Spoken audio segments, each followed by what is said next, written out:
আসসালামু আলাইকুম everyone, welcome to my channel. কেমন আছেন সবাই? আশা করছি ভালো। আমি হোম ভিলেজ ব্লগার চলে আসলাম আর একটি নতুন ব্লগ নিয়ে। তো আমার আজকের ব্লগটি আমি শুরু করলাম। আর এখানে হচ্ছে আমি প্রথমে চুলা কাটা দিয়ে আমার আজকের ব্লগটি শুরু করলাম। তো এখানে হচ্ছে আমার আম্মু আমাদের জন্য মাটির চুলা বানিয়ে দিচ্ছেন। তো এখানে মানে 3টা চুলা হবে। তো এই যে এখানে ছোট্ট একটা কিউট চুলা দেখতে পাচ্ছেন, এটা মানে আলাদা। আর ওদিকে আছে মানে 2টা চুলা একসাথে করা। তো এখানে হচ্ছে এটা আমি বলেছিলাম আম্মুকে বানানোর জন্য। তো আম্মু প্রথমে এই যে গর্ত করে নিয়েছেন আর এখন হচ্ছে ডিজাইন করে নিচ্ছেন পছন্দ মতো।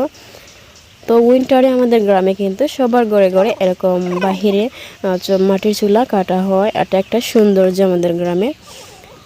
তো সবাই মানে ধনী গরিব কোনো ভেদাভেদ নাই, সবার বাড়িতে আপনারা যদি দেখেন মানে যদি দেখাতে পারতাম তাহলে আসলে দেখতে পারতেন মানে সবার বাড়িতে এভাবে চুলা থাকে। তো বিশেষ করে উইন্টারে বেশিরভাগ মানে মাটির চুলা বানানো হয়। আর এদিকে এখন হচ্ছে দেখতে পাচ্ছেন এখানে একসঙ্গে করে 2টা চুলা কাটা হবে। তো প্রথমে হচ্ছে একটা গর্ত করে নিচ্ছেন।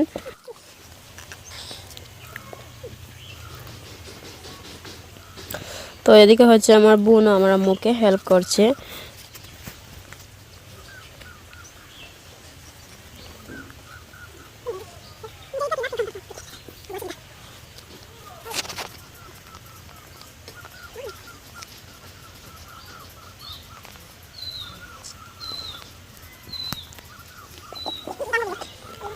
তো এখানে এখন দেখতে পাচ্ছেন মানে একটা গর্ত করা হয়ে গিয়েছে, এখন আরও একটা করছেন। তো 2টা চুলার জন্য 2টা গর্ত সুন্দর করে হয়ে গিয়েছে। তো এখন হচ্ছে মানে সাইড দিয়ে সুন্দর করে ডিজাইন করে নিচ্ছেন। তো একটা নাইফের সাহায্যে করে নিচ্ছেন। আপনারা যারা গ্রামে থাকেন চাইলে এইভাবে কিন্তু চুলার ডিজাইনটা দিতে পারেন। তো সেজন্য আমি একটু শেয়ার করছি।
তো একইভাবে মানে চারিদিকে এইভাবে ডিজাইন করেছেন। তো এখন হচ্ছে ধোঁয়া বের হওয়ার জন্য এদিকে মানে আবারও ডিজাইন করে নিচ্ছেন। তো চুলার চারিদিকটায়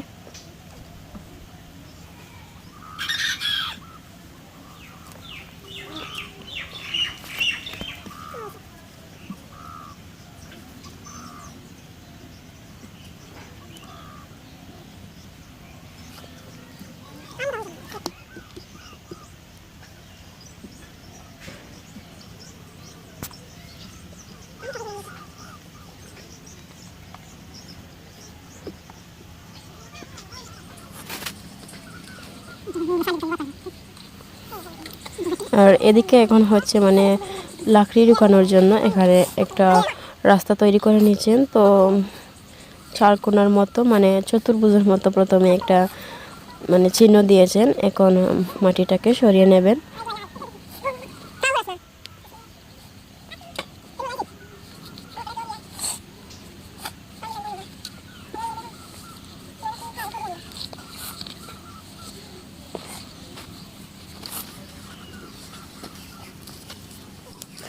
তো এখানে হচ্ছে একটা জিনিস লক্ষ্য করলে বুঝতে পারবেন, এখানে চুলা হচ্ছে দুইটা আর লাকড়ি ঢুকানোর রাস্তা হচ্ছে একটা। তো একদিকে লাকড়ি ঢুকালে মানে দুই চুলার মধ্যে দিয়েই আগুনটা যাবে।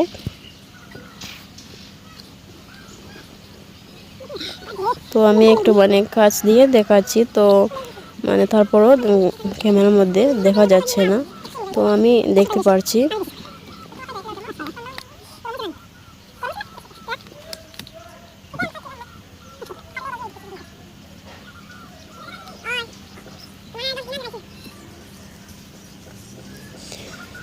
সো ফাইনালি চুলাটা দেখতে কীরকম হলো এখন আমি দেখাচ্ছি। তো খুবই সুন্দর হয়েছে চুলার ডিজাইনটা, আমাদের সবার খুবই ভালো লেগেছে। তো আপনাদেরও ভালো লেগেছে নিশ্চয়ই।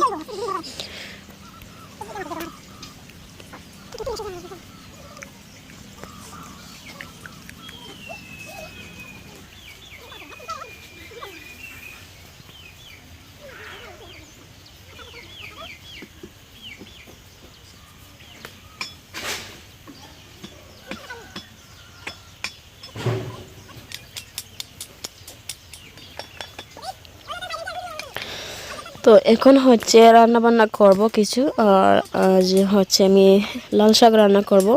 তো আর বেশি কিছু রান্না করছি না, শুধু শাকটাই রান্না করব। তো আজ হচ্ছে আরও একটা রেসিপি শেয়ার করব, সেটা হচ্ছে আমার দাদির রেসিপিতে মায়ের হাতের চিতই পিঠা। তো খুবই সহজভাবে শেয়ার করব সেই রেসিপিটা, আশা করি আপনাদেরও ভালো লাগবে। তো এখন হচ্ছে আমি লাল শাক মানে বেছে নেব। তো এখানে দেখতে পাচ্ছেন অনেকগুলো লাল শাক রয়েছে। তো এগুলো কিন্তু মানে কেটে কুটে যখন সিদ্ধ করব তখন একটুখানি হয়ে যাবে।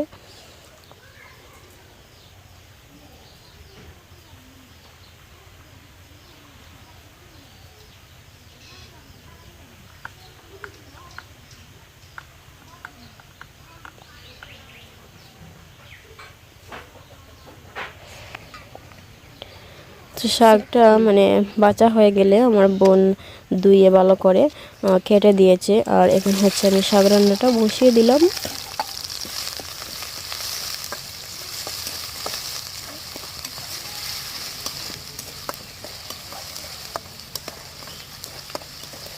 তো এখানে হচ্ছে আমি দিয়েছি পরিমাণ মতো তেল, আর হচ্ছে বেশি করে কাঁচামরিচ ফালি দিয়েছি, আর রসুন কুচি দিয়েছি। আর কাঁচামরিচটা আমি বেশি করে দিয়েছি কারণ এই শাকের মধ্যে কাঁচামরিচ যদি বেশি হয় খেতে ভালো হয়, একটু জাল জাল, তো জাল খেতে আমার ভালো লাগে শাকের মধ্যে। এখন হচ্ছে কাঁচামরিচ রসুন একসঙ্গে করে আমি নাড়াচাড়া করে ভেজে নেব।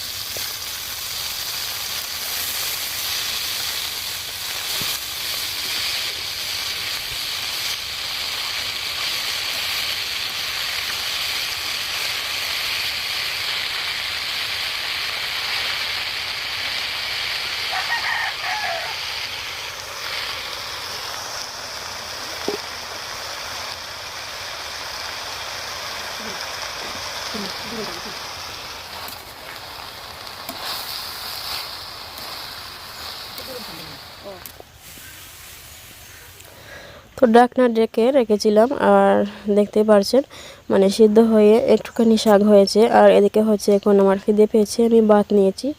তো লাল শাক দিয়ে আমি ভাত খাচ্ছি, আর আমাদের গাছের মরিচ নিয়েছি, আর হচ্ছে লেবু। তো আমার মানে নাক দিয়ে পানি পড়ছে, শরীরটা বেশ ভালো নেই, তো বয়সটা একদম চেঞ্জ লাগছে।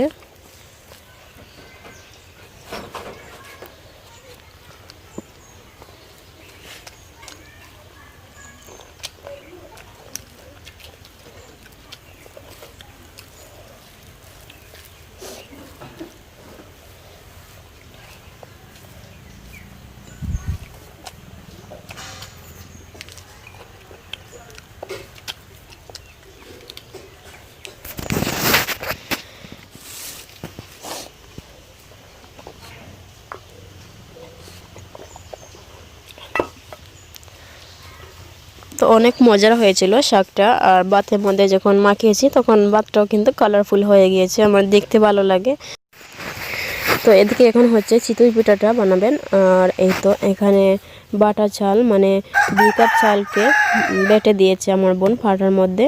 তো এখন হচ্ছে আম্মু মাখিয়ে নিচ্ছেন আর এখানে স্বাদ অনুযায়ী লবণ দিচ্ছেন। আর এখন অল্প অল্প করে পানি দিয়ে চিতই পিঠার জন্য একটা ব্যাটার তৈরি করে নিচ্ছেন। তো চালটাকে সকালবেলা মানে ভিজিয়ে রেখেছিল আমার বোন, আর এখন বিকালি টাইম পাটার মধ্যে বেটে মানে একদম মিহি হয়ে গিয়েছে। তো আপনারা যদি সকালে খেতে চান চিতই পিঠা বানিয়ে, তাহলে চালটাকে রাতে ভিজিয়ে রাখতে পারেন, কারণ সকালে ওগুলো মানে সহজেই বেটে নিতে পারবেন বা ব্লেন্ডারে ব্লেন্ড করে নিতে পারবেন। তো তৈরি হয়ে গেল চিতই পিঠার ব্যাটার। আর এখন হচ্ছে এদিকে একটা মাটির হাঁড়ি বসিয়ে রেখেছেন। তো চিতই পিঠার জন্য এই মাটির হাঁড়িটা কিন্তু পারফেক্ট, অনেক সুন্দর হয় এই মাটির হাঁড়িতে। আর এখানে দেখতে পাচ্ছেন মাটির একটা সরা। তো এটা কিন্তু অনেক আগেকার দিনে কিন্তু এগুলো ইউজ করা হতো। এখন তো আর এগুলো মানে ইউজ করা হয় না, সেজন্য পরে থাকে মানে কালো কালো হয়ে গিয়েছে। তো একটু পানি ছিটিয়ে দিয়েছেন সাইড দিয়ে। আর এই তো এখন 2-3 মিনিট পর দেখতে পাচ্ছেন পিঠাটা কি সুন্দর হয়েছে।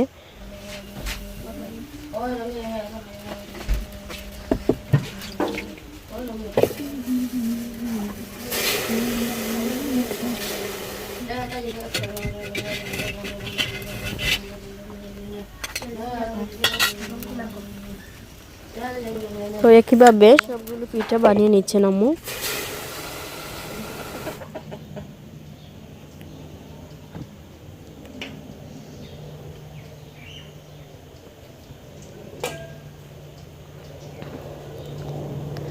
তো অনেক সুন্দর হয়েছে আর খেতেও মজা হয়েছিল। আর এগুলো কিন্তু আপনারা যে কোনো ভর্তার সঙ্গে সার্ভ করতে পারেন। তো আমাদের ঘরে ভর্তা বানানো আছে, তো আমি আর ভর্তা দিয়ে খাচ্ছি না। এখন এই যে দেখতে পাচ্ছেন আমি যে শাক রান্না করেছিলাম লাল শাক, সেটা দিয়ে আমি চিতই পিঠা খাবো। আর আমি বলেছিলাম আমার দাদির রেসিপিতে, কারণ আমার দাদি এইভাবে চিতই পিঠা শাক দিয়ে খেতে পছন্দ করতেন। তো আমার আম্মু এইভাবে বানিয়ে খাওয়াতেন আমার দাদিকে, তো সেজন্য আর কি বললাম। তো এই ছিল আমার আজকের ব্লগটি। আশা করি আপনাদের সবার কাছে ভালো লেগেছে। আর যদি ভালো লাগে তাহলে প্লিজ সবাই লাইক দিতে ভুলবেন না। সবাই ভালো থাকবেন, সুস্থ থাকবেন। দেখা হবে নতুন ব্লগে। যদি কোনো ভুল ত্রুটি হয় কপার দৃষ্টিতে দেখবেন। আর এখানে বিদায় নিয়ে নিচ্ছি। আল্লাহ হাফেজ।